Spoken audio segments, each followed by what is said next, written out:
మనం గుడికి వెళ్ళి దేవుడికి పూజ చేసిన తర్వాత పూజారి ప్రసాదంగా స్వీటో హాటో పెడతారు. కానీ ఇప్పుడు నేను చెప్పే గుడి మాత్రం మద్యాన్ని ప్రసాదంగా ఇస్తారు. ఏంటండి, నమ్మడం లేదా? ఫస్ట్లో నేను కూడా నమ్మలేదు, బట్ అంతా విన్న తర్వాత నమ్మాల్సి వచ్చింది. నిజమండి బాబు. ఆ గుడి ఎక్కడంటే మధ్యప్రదేశ్ ఉజ్జయినిలోని షిప్రా నది ఒడ్డున భద్రసేన్ మహారాజు ఈ ఆలయాన్ని నిర్మించినట్లు చెప్తారు. శివుడి ప్రతిరూపమైన కాలభైరవనాథ్ ఆలయం ఇది. కాలభైరవుడు కూడా మద్యాన్ని ప్రసాదంగా స్వీకరిస్తాడు. ఇది కేవలం మాయాజాలం.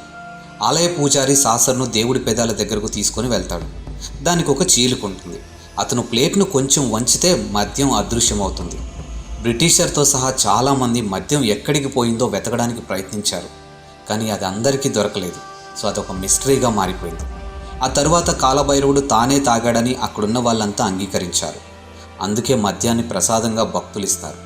మామూలుగా ఆలయ చుట్టుపక్కల షాపుల్లో పువ్వులు, స్వీట్లు వంటివి అమ్మడం కామన్. అది ఇక్కడ మాత్రం ఏ షాపుకి వెళ్ళినా మద్యం మాత్రమే అమ్ముతారు.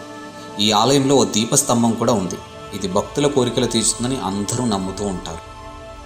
ప్రపంచవ్యాప్తంగా బాలీవుడ్ బిగ్ బి అమితాబ్ బచ్చన్కి చాలామందే ఫ్యాన్స్ ఉన్నారు. ఫ్యాన్స్ అనడం కంటే కూడా భక్తులు అంటే మంచిదేమో. కాలం గడిచే కొద్దీ వారి సంఖ్య పెరుగుతూనే ఉంది. అలాంటి వారందరూ కలిసి పశ్చిమ బెంగాల్లో ఆల్ బెంగాల్ అమితాబ్ బచ్చన్ ఫ్యాన్స్ అసోసియేషన్గా మారారు. ఇక 2017లో వాళ్ళందరూ కలిసి అమితాబ్ బచ్చన్ సైజులో ఆయన విగ్రహాన్ని తయారు చేయించారు. అదే సమయంలో సర్కార్ 3 సినిమా థియేటర్లో బాగా సందడి చేసింది. సర్కార్ 3లో అమితాబ్ బచ్చన్ గారు ఎలా ఉంటారు అలానే విగ్రహాన్ని తయారు చేశారు.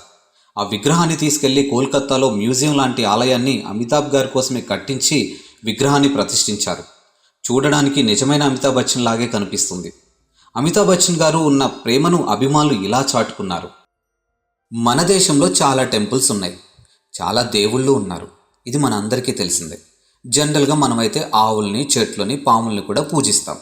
కానీ ఒక ఇంట్రెస్టింగ్ విషయం ఏంటంటే రాజస్థాన్లోని జోధ్పూర్లో ఉన్న పాలీ టౌన్లో చోటీలా గ్రామంలో ఓ వింత గుడి ఉంది.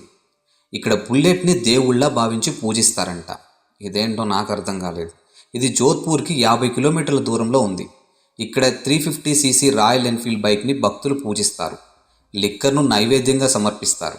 ఇలా చేస్తే రోడ్డు ప్రమాదాలు జరగకుండా దేవుడు కాపాడుతాడని అక్కడున్న స్థానికుల యొక్క నమ్మకం.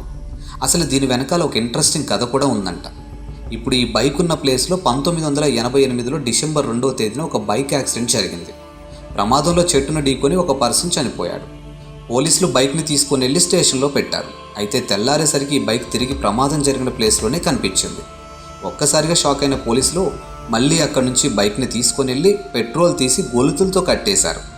అయినా మళ్ళీ అదే జరిగింది. బైక్ మళ్ళీ అదే ప్రదేశంలో జరిగిన ప్లేస్లో ఉంది. ఇలా చాలాసార్లు జరగడంతో విసుగొచ్చిన పోలీసులు దీన్ని ఇక్కడే వదిలేశారట. ఇక జనం కూడా ఈ బైక్ని పూజిస్తూ బుల్లెట్ బాబా గుడి కట్టేశారట. సాధారణంగా మనం గుడికి వెళ్ళి దేవుణ్ణి కీర్తిస్తాం, తర్వాత మన కోరికలు కోరుకుంటాం. అదే ఇప్పుడు నేను చెప్పే గుడికి వెళ్తే మాత్రం తిట్టాల్సి వస్తుంది. అంత షాక్ అవ్వకండి, ఇది నిజమే. కేరళలోని కొండుగుల్లూరు భగవతి ఆలయం ప్రత్యేకత ఇది. ఏటా ఇక్కడ భరణి పండుగ సమయంలో మార్చి, ఏప్రిల్లో జరుగుతుంది.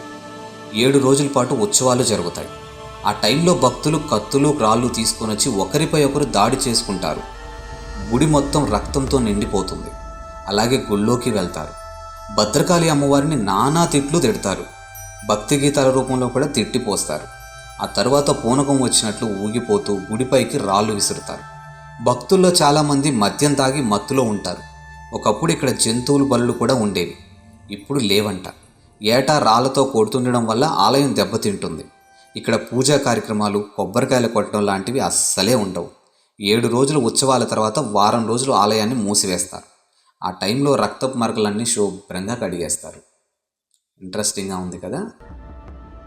ఇప్పుడు నేను చెప్పే ఈ గుడి ఆంధ్రప్రదేశ్లోని కర్నూలు జిల్లాలో ఉంది. ప్రతి దసరా నాడు దేవరగట్టు ఆలయం దగ్గర జరిగే కర్రలాట నమ్మశక్యం కాని విధంగా ఉంటుంది. దసరా పండుగ రోజు ఆ రాత్రి గుడి చుట్టుపక్కల గ్రామాల్లో ఉన్న వేలాది మంది భక్తులు తరలివచ్చి కర్రలతో ఇష్టం వచ్చినట్లు కొట్టేసుకుంటారు. అర్ధరాత్రి మల్లేశ్వర స్వామి అంటే శివుడు, మల్లమ్మ అంటే పార్వతి విగ్రహాలను కొండపై నుంచి కొండ కిందికి నెరనేకికి తీసుకొస్తారు. ఆ సమయంలో భక్తులు దాడులు చేసుకుంటారు. దీన్నే దేవరగట్టు బన్నీ ఉత్సవం అని అంటారు. రాత్రంతా యుద్ధం కొనసాగుతూనే ఉంటుంది. ఫలితంగా పదుల సంఖ్యలో ప్రజలు గాయపడతారు. ప్రభుత్వం ఎన్నిసార్లు చెప్పినా స్థానికులు ఈ యుద్ధం అయితే ఆపట్లేదు. ఆ పరమేశ్వరుడు తమను కాపాడుతాడని స్థానికులు బలంగా నమ్ముతూ తమకు ఏమీ కాదని చెప్తూ ఉంటారు. ఈ ఉత్సవానికి 100 ఏళ్ల చరిత్ర కూడా ఉంది. విజయనగరం సామ్రాజ్యం పాలనలో ఈ ఉత్సవం ప్రారంభమైంది. పురాణాల ప్రకారం ముక్కంటి ఇక్కడ మని మల్లాసురు అనే రాక్షసుల్ని కర్రలతో కొట్టినట్లు చెప్తారు. అందుకే స్థానికులు కూడా ప్రతి దసరా నాడు ఈ ఉత్సవాన్ని అంగరంగ వైభవంగా జరుపుకుంటారు.